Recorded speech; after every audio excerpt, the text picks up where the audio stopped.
44-year-old Philip Rivers yesterday. New on NFL Live. Here he is at the podium just a little while ago. It's been a whirlwind of 48 hours, I'll say. But each moment that goes by, I feel more and more confident. I really do. I think for me, the decision wasn't easy. And because of all the things that you all can imagine, there's human nature to have a little doubt, you know. And I think for me, working through that was, well, that's normal. You know, that's normal to have a little doubt.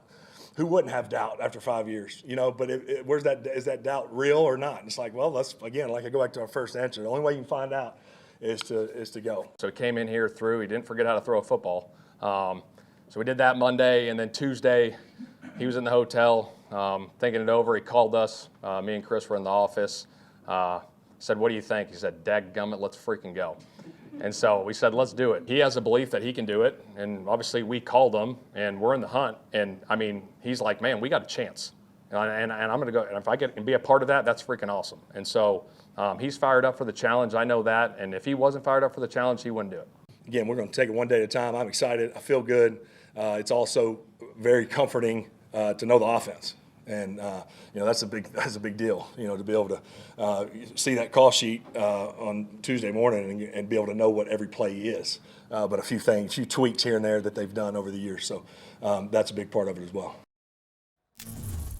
I mean, what a story! Stephen Holder joining us there in Indy, and you were out there to see what was going on there today. So, what did you see? What have you heard about the plan here for Philip Rivers, Stephen? Well, we saw Philip Rivers in all his glory. He was affable as ever. He's the same guy we always remembered. And we also saw him on the practice field. And the ball looked as lively as it did toward the end of his career. We saw that awkward throwing motion that he always had.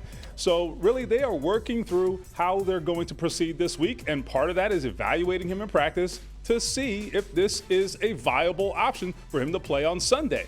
Now, we also talked at length with Rivers about the fact that, look, he hasn't played in 5 years and the realities around that. He acknowledged that he hasn't taken a hit in a long time. He even said his wife had conversations with him about the injury risk. He said, well, that was a consideration for the last 250 or so games that I played, so that's no different.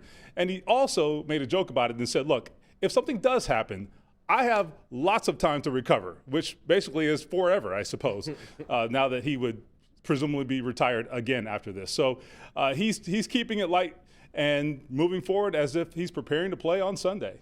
I mean, this is just incredible entertainment. I love it. As we welcome Adam Schefter in here, thanks so much to Stephen. We'll continue to talk about this story with you a little bit more. But Adam, what are you hearing about the plan here for Philip Rivers and how likely it is that he actually is going to play with the information that Stephen's given us too?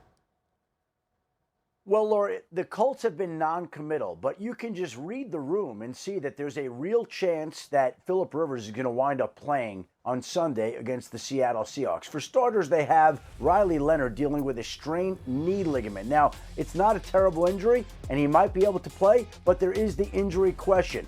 You heard how comfortable Philip Rivers is in this offense already. He knows it. He's ready to play mentally, and I think that they want to make sure that he can get through the week physically today, tomorrow, Friday, before they commit to him playing Sunday. But Dan said it earlier in the week. He didn't come there to sit on the sideline and hold a clipboard. He came in to play. And whether he plays this week or next week, the time is coming where Philip Rivers is going to be signed off the practice squad, and he's going to get his opportunity to put his mark on this Colts season. Just think about this. A week ago, the Colts are out there with number 17 going through practice with a hairline fracture in his left leg.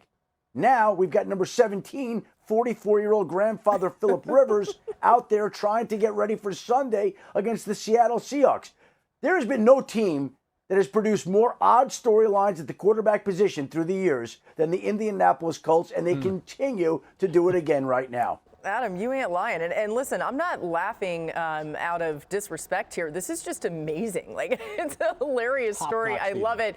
I know it's very serious if we do see Philip Rivers. Thanks to Adam. He's with us throughout the show. And let's see who else is here. We got Dan Graziano here today. We got Hawk and Field. And I want to start with you, Hawk. What do you think the Colts need to see out of Rivers to start? I mean, you see Adam laying out the timeline even this week where they're going to be paying attention to how he can physically manage all of this. First off, all-time ball lover. That's Philip Rivers, man. Oh. I mean, just Can't of all the away. older quarterbacks or like that you played that you know are future Hall of Famers, you know all he cares about is football. He coaches when he's not playing, and he's the moment he gets a call, he's back in the facility. If I'm the Colts, I want to see how many questions Philip Rivers can answer and how quickly he can do that. He needs to find a rhythm.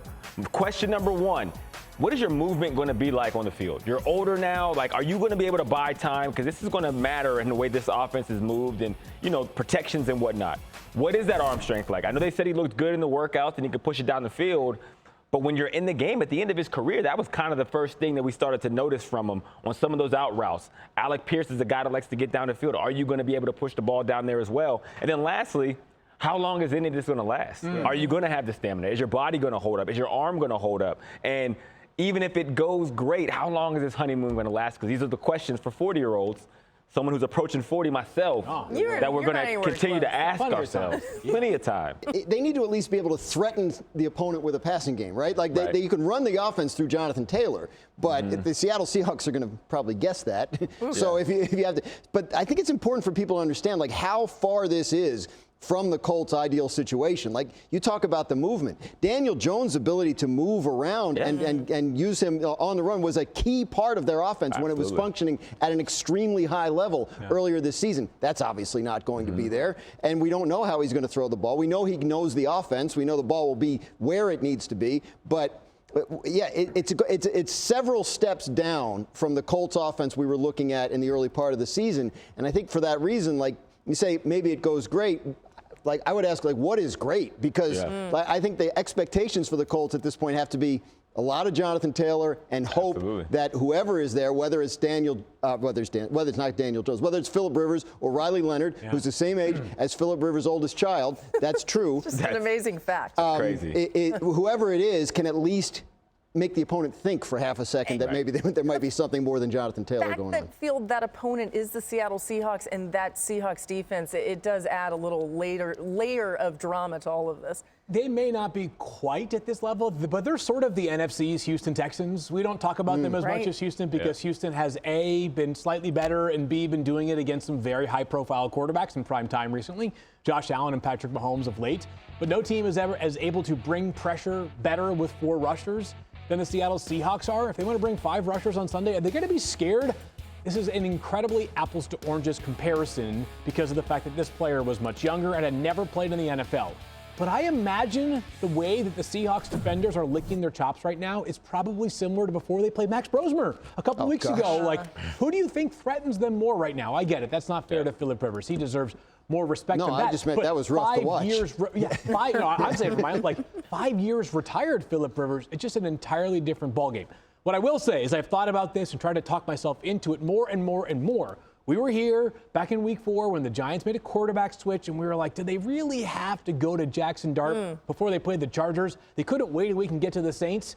They ended up beating the Chargers, and Dart played well. Crazy things do happen every Sunday in the NFL.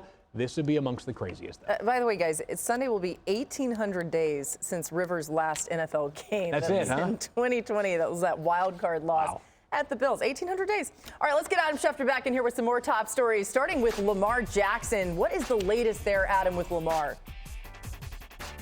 Laura, play back the tape from the last 5 Fridays we've done this show and get the bite of me talking about how Lamar Jackson didn't practice on Wednesday due to some sort of ailment, whether it was his toe, knee, ankle, whatever it may be, not practicing again today as the Ravens get ready for a big game against the Bengals. If form holds up, he'll practice tomorrow and play Sunday. Meanwhile, the Commanders already have ruled out Jaden Daniels, who aggravated his left elbow injury last week against the Vikings. He's out for Sunday's game against the New York Giants, which means Marcus Mariota will start against the New York Giants and Jackson Dart. And on Thursday Night Football, the Buccaneers and Falcons get the week going. And a short time ago, the Buccaneers activated Mike Evans and Jalen McMillan off of injured reserve, making both eligible to play on Thursday night. You don't activate those players if you don't intend to play them. It looks like Evans will be back on the field tomorrow night.